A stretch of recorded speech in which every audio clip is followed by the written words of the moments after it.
nó bé tôi thay cao thay đến sân nữa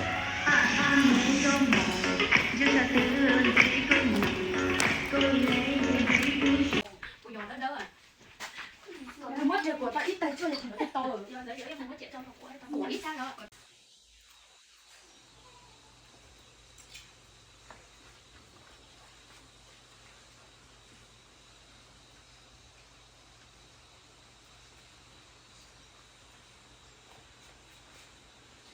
Còn tôi là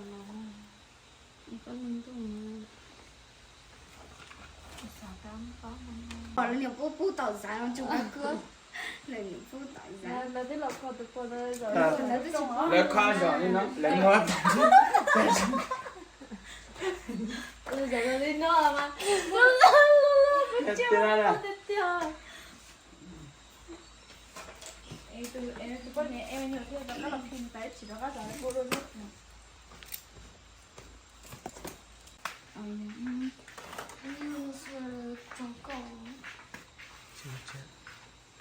đúng rồi có quay diện dòng mà anh quay thì ảnh nó đẹp lắm thì ảnh nó cực kỳ đẹp luôn đúng rồi anh quay vào thì anh Tùng chỉ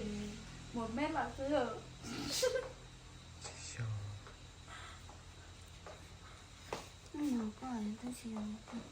anh cho đó là nó cũng có ra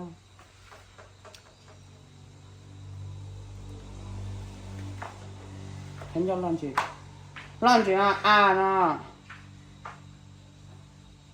nó có còn má so gian tao soi có sao đi nói phan luôn xí xót trên Luôn chị nào.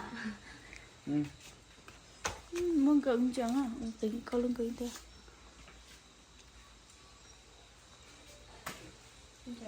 wow chúng có thể chăng à cái ảnh thế này sửa về nó đẹp cực luôn nhiều quá gì giờ tao chỉ nói như có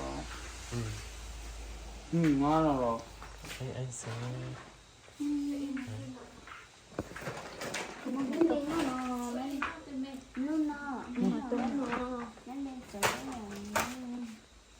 tao phát thanh tao